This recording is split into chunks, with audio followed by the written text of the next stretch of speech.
the methods of studying Torah. There are four primary methods of Torah study: Pshat, Remez, Drush, and Sod. Translate that. Pshat means simple, literal understanding. Remez means it's hinting to symbols, symbolic, sometimes gematria related to the ardu of Remez. Then there is Drush. I don't know how they translate it in English, the realm of Drush, which is a higher way of studying and learning. Finally, there is Sod, which is the Kabbalah. Those are the four levels of learning, and that's called Pardes. And throughout all the Jewish history, the Jewish people studied the Torah on one of these four levels. The Kabbalists were studying the secrets. And then there were many rabbis who were very big darshanim, so they would give drasha, and they lived in the world of drush. And then there were many rabbis who lived in the world of remez. Everything to them was remazim. They found symbols like the Baal Turim. He always is finding gematria, this, and this is hinting to that. And you have 3 times this word, and this is like everything is a sign. It's like a code. And then there were those who were very, very, very, very always busy just with the pragmatic, down-to-earth interpretation of things. What's the simple meaning in the simple world? 4 ways of study.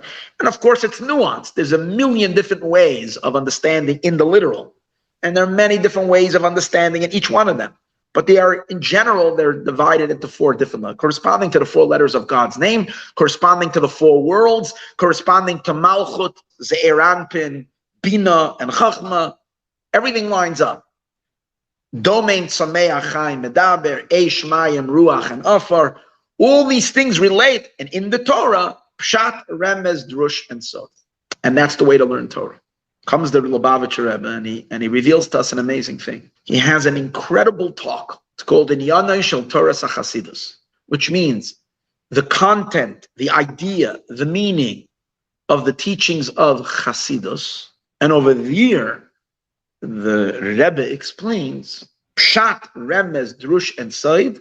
That's all related to the letter, to God's name. But how about God's essence? Is there any Torah that conveys and reveals God's essence? So the Rebbe says, yeah, that's the main job of Mashiach. And that's why Mashiach will open up Torah. One of the main ideas of Mashiach is that he will be a Torah. Besides, earlier we spoke of his dominion, his power, his kingship. But he will also be the highest scholar and the greatest teacher.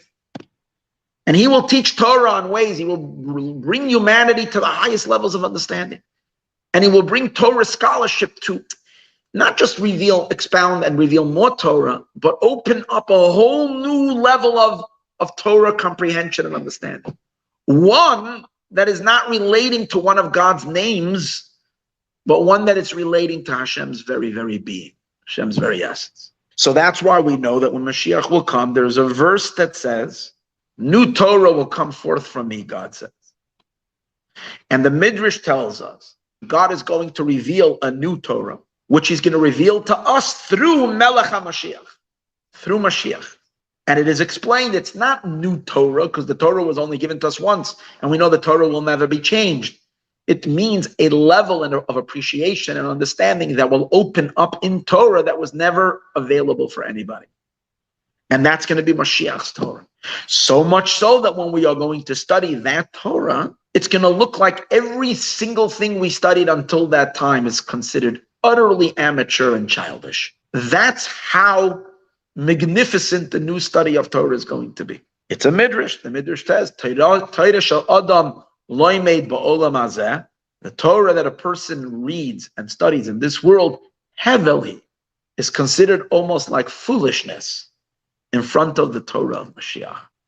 With all the brilliance that there is in Torah, it will be considered very, very, very, very insignificant compared to the incredible Torah that we're going to be learning under the tutelage and under the teachings of Mashiach. But here is the awesome thing. The Rebbe says that that awesome Torah that is going to be revealed when Mashiach comes has already started to drip into us 300 years ago. The Rebbe says the teachings of the holy Baal Shem Tov, that is the beginning of the Torah of Mashiach. And therefore it is coming not from one of the 4 letters of God's name, it is revealing God's very self. And because it comes from God's very self, in other words, it's drip, drip, drip coming from Atik Yomin, from the Ancient of Days. Like it says, that's where resurrection is going to come from. Tala de notif ma Atik Yomin, dew that drips from Atik Yomin is going to resurrect the dead. So spiritually, what has resurrected the Jewish people? What resurrects a Jew? You take a Jew and you give him a little IV of Chassidus, you ignite his soul. Even a soul that has been already extinguished for many years, 10 years, 15 years, 20 years, sometimes generational gap and disconnect. Bring a Jew in, you learn, especially if you expose the Jew, the teachings of Chassidus, from a very, very deep place, they come alive. It speaks to the person on a whole different level. You know why? It tugs at your very essence, because it's coming from the very essence of God. So the Rebbe says an amazing thing. He says, Pshat, Remez, Drush, and Said, the 4 letters of God's name. Chassidus is infinitely higher than Kabbalah. Much higher than. People think, and this is a total misconception, if you go outside and you say you're going to learn Kabbalah, everybody wants to come study because Kabbalah is cool. It is very cool. It's the maps of the heavens. It's the maps of the system, but it's the system. Where do you experience God himself? Only in Chassidus. And therefore, the truth is, Chassidus is not Kabbalah. Chassidus uses Kabbalah. The Baal Shem Tov was a great Kabbalist, yeah. The Reb Schneerson of Liadi was an awesome Kabbalist. The Rebbe was an incredible Kabbalist. They use Kabbalah to explain and to transmit Chassidus. Chassidus actually uses all 4 elements of Torah to express itself. So, for instance, Chassidus will use halacha. Sometimes it will take a halacha and it will give you the halachas and then say, now, once you understand the halacha, let's probe deeper and understand the soul of this halacha. And then from knowing the halacha, you get to understand something godly of what this mitzvah is all about on a very godly level. Anybody that learns Lakutei Sichos, for instance, you learn the Rebbe's writings. You see, the Rebbe takes a Rashi, he back and forth examines it from all, tears the Rashi apart with maybe sometimes 10, 15 questions, completely disassembles the whole thing, reconstructs the Rashi on a whole different level. Now you understand it, and when he's done, he says, now, hold it. Now when you're seeing Rashi in this light, now you can understand a very deep Hasidic insight. And suddenly, bang, he opens it up at a Hasidic inner core, and suddenly, whoa, which you would never really have a real appreciation for unless you first understood how he composed the Rashi, set it up, and then you understand the inner soul of it. So what does that mean? It doesn't mean that Chassidus is the Pshat, is the Rashi. Chassidus is something abstract that is unconveyable and unknowable. It's the essence of God coming through the essential souls that can communicate the essence of God, which we'll soon speak about. It's using halacha as a format to express itself.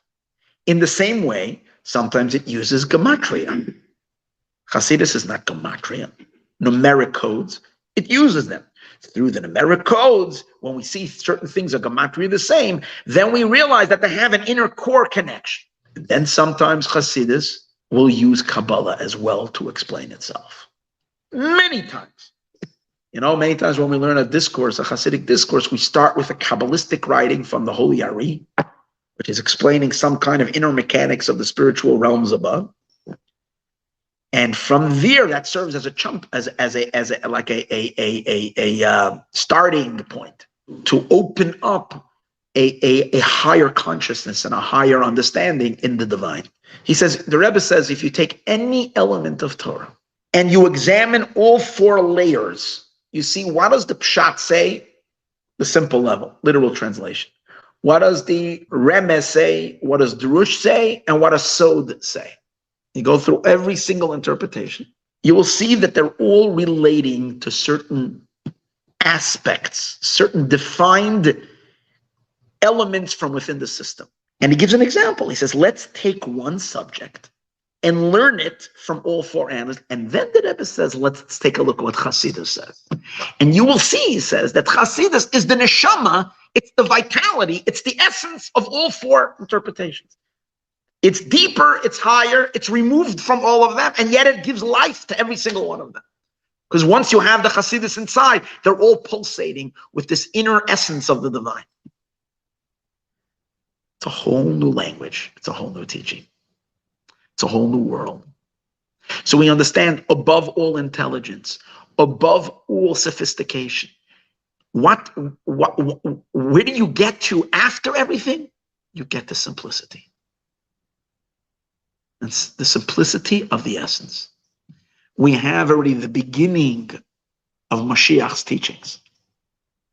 When Mashiach will come, he will open up the world of Chassidism so much deeper, so much more powerful.